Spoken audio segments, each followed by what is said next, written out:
Pada hari ini kami akan melaporkan juga tentang beberapa kinerja data di bidang kesehatan. Hari ini kami telah memeriksa 11.470 spesimen, sehingga totalnya sudah menjadi 323.376 spesimen. Dari pemeriksaan tersebut, kita dapatkan konfirmasi positif naik 700 orang, sehingga menjadi 26.473 orang. Data ini kalau kita pelajari lebih lanjut, kita lihat ada 5 provinsi yang masih tinggi dan mengalami kenaikan. Yang pertama adalah Jawa Timur, sekarang menjadi 244 positif, ada penambahan dibanding kemarin sebanyak 199. DKI kemarin 101 dan sekarang naik jadi 118. Namun sekali lagi bahwa DKI tidak hanya berasal dari penduduk DKI, tetapi juga pekerja migran Indonesia yang baru kembali, yang rata-rata lebih dari 1.000 orang tiap hari yang masuk melalui Bandara Soekarno-Hatta, juga kita lakukan screening. Apabila kita temukan kasus positif, maka mereka akan kita rawat di Rumah Sakit Darurat Wisma Atlet. Kemudian NTB juga mengalami peningkatan 42 orang, Jawa Tengah mengalami peningkatan 37 orang.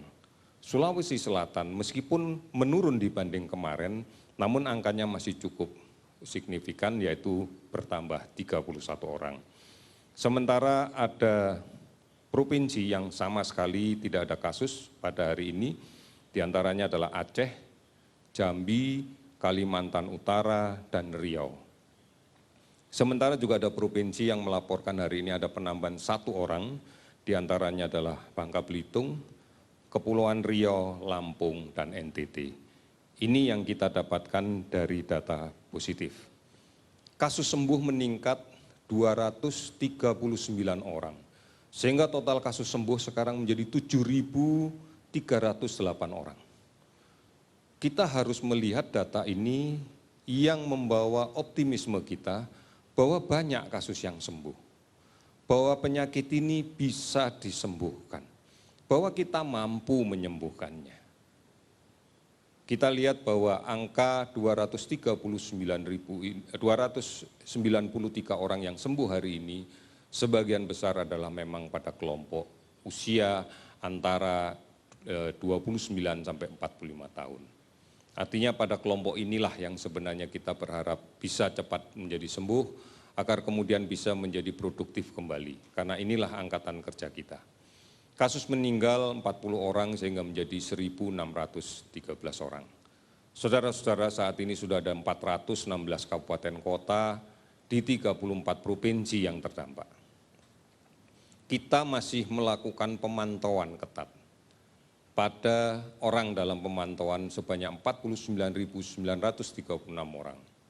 Sementara pasien dalam pengawasan yang saat ini masih kita awasi adalah 12.913 orang.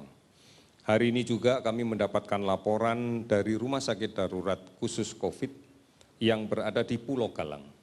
Rumah sakit ini kita bangun dengan kapasitas terpasang adalah 360 tempat tidur, diantaranya ada 100 tempat tidur untuk ICU. Laporan yang kami terima hari ini yang dirawat 36 orang. Artinya kapasitas kita masih cukup secara keseluruhan seperti itu. Saudara-saudara, gambaran-gambaran inilah yang kemudian kita yakini bahwa penularan masih terjadi, bahwa kasus baru masih terus bertambah. Artinya masih ada orang sakit, masih ada orang berpenyakit yang membawa virus ini yang berada di tengah masyarakat. Oleh karena itu, mari kita hati-hati agar tidak tertular. Jaga jarak secara fisik dengan siapapun. Kemudian gunakan masker. Rajin mencuci tangan dengan menggunakan sabun. Ini menjadi prasyarat yang paling penting. Menjaga jarak penting, hindari kerumunan, atur kegiatan-kegiatan sosial kita agar tidak menimbulkan kerumunan, tidak menimbulkan penumpukan. Oleh karena itu, inilah yang kemudian menjadi salah satu yang harus kita biasakan di dalam menghadapi kenormalan yang baru. Saudara-saudara, kita pasti mampu melaksanakan ini.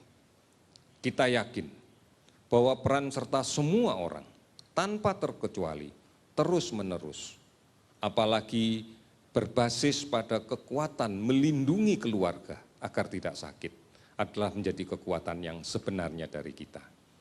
Ikuti terus informasi tentang COVID-19 ini, agar kita bisa mendapatkan data, fakta, instruksi, anjuran, arahan pemerintah dengan benar. Kami yakin semua gugus tugas di daerah pun juga memiliki kanal-kanal informasi yang telah disiapkan. Secara nasional, kita bisa melihat di covid19.go.id. Ada call center 119 extension 9 yang bisa kita gunakan setiap saat. Ada akun media sosial di @lawancovid19. Kemudian beberapa aplikasi online, Halo Kemkes, dan layanan kesehatan serta layanan telemedicine yang lainnya telah disiapkan. Secara rutin, TVRI, RRI selalu menyampaikan berita-berita tentang hal ini dan pasti akan disebarluaskan oleh televisi dan radio swasta yang lainnya. Oleh karena itu, mari tekad kita kobarkan bahwa kita akan melindungi diri kita, melindungi keluarga kita, melindungi orang lain. Karena dengan cara inilah kita bisa melindungi Indonesia. Saudara-saudara, optimisme harus kita bangkitkan. Kita bisa melawan ini. Indonesia pasti bisa. Terima kasih, selamat sore.